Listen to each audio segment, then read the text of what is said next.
Well, thank you, Sue, for inviting me back. It's always great to be among the lionesses of the feminist movement. And I thought I'd really just give a quick background on some of the backstory to this grassroots movement that began in 2011. And then really hear around the table what you all have been most inspired by with the 2019 International Day of the Girl. So just again, not to bore you with too many details, but I hope you'll sort of get re-inspired, which we always need a continual dose of with this guy in the White House. So Schoolgirls Unite is actually the international program of our nonprofit called the Youth Activism Project. And we happened to hear about girls in Canada who had gone to their commission on their commissioner who was in charge of the status of women, and they were lobbying her for an annual Girls' Rights Day. And Schoolgirls Unite, who primarily at the time were 7th grade through seniors, they said, oh, another Hallmark card day, no thank you. And then they sort of thought about it again, and they said, that could be a really good platform for lots of issues. So they just heard about the girls in Canada who all were teens and had sort of gotten this conservative commissioner to get engaged. So they started, we're going to do this. We're going to start a grassroots campaign. Okay, and this is like on minus $20 budget, right? And they created a logo with a fist sort of in a gear. It was a contest, and some people thought, oh, I think that's a little hard hitting. And they said, too bad. And these again this is all pre-Greta, this is when girls still were feeling their oats, but not super out there. And this was just a charging team. And so very soon they started trying to get endorsements. And, they're nobodies, right? They're these pipsqueaks who are going around. And then we had this great meeting with this person at the table. Can anyone guess who she might be? Connie.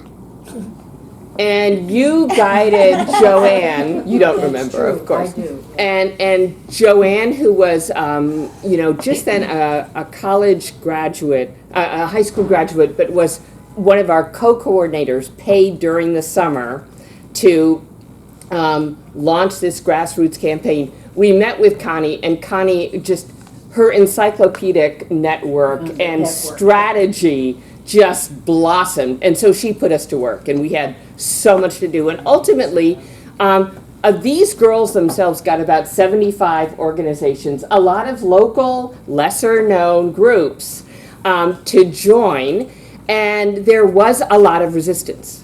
And I won't make you guess, but one of the big ones was, what about the boys? And another was, we've already got International Women's Day. What's the problem?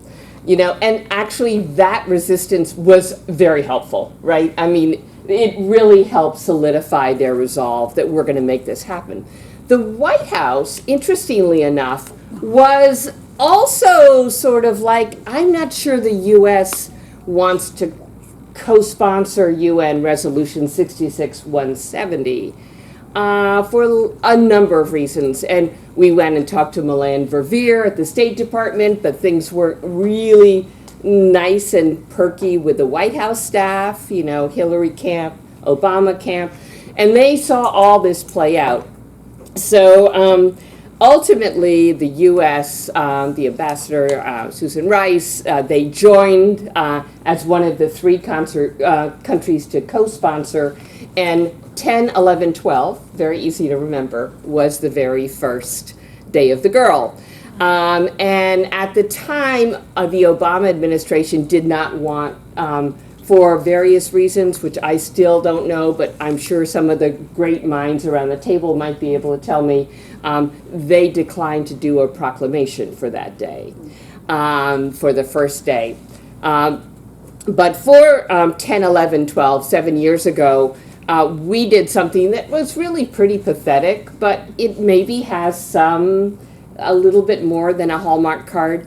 We had 50 groups, 50 cities and 5 states where girls drafted proclamations emphasizing specific discriminatory practices and wrote those and got their city council, their county council, their governor to proclaim the Day of the Girl. We felt from our evaluations about 92% said this was good because at least we know we can go and talk to these people, and maybe it's only a photo op, but we at least feel we've built a relationship.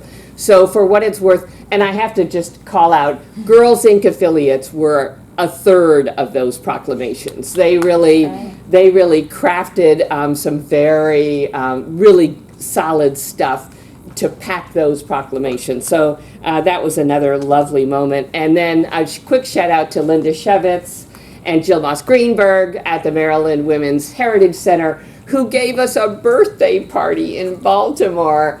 And we had girls from Schoolgirls Unite. We had maybe from 12 different of our chapters who came, and there was a birthday cake Jill had, and there were posters because our action team had created issue briefs, thanks to the National Women's Law Center in part, on all kinds of issues that girls themselves face, not women, but girls, right?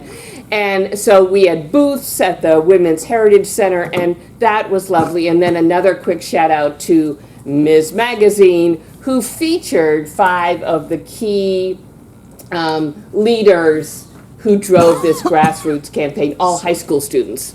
And that was a big day for us too. Anika Manzoor was one of our college students who started Schoolgirls Unite at age 12. At age 22, she said, when we were starting to sense all these proclamations happen and getting a lot of endorsements, she said, I think we're on the precipice of something big. And ultimately, we had a group of 7th graders who sent, at last count, it was 14 emails with the White House Council on Women and Girls, pestering them, saying, we've got to get a proclamation. And ultimately, during the government shutdown, the White House Council on Women and Girls emailed back the 7th graders in Howard County and said, this is going to happen. It's the one thing I'm going to make sure happens during the government shutdown, that President Obama will release a formal proclamation about girls' rights. And so ultimately, it was a wonderful campaign, a lot of solidarity, and I think it is what we hoped it would be, that it is growing every year. It is that platform, it is that footstool for girls to stand up high and really say, we are sick of this, we are for generation equality, we want to stop FGM. Period Day is huge in 2019. And I'd just like to sort of close with a quick sort of personal, another level of pride. Anika Manzoor, who again started with us at age 12 and was one of those who resisted this idea, thinking it was sort of pathetic and weak, and then worked for us full-time, not as an intern, but co-coordinator of our grassroots campaign.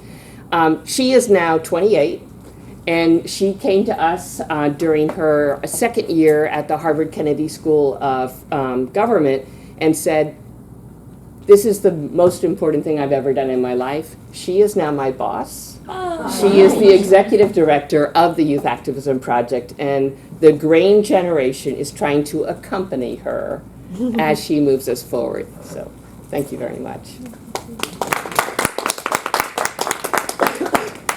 What a great story.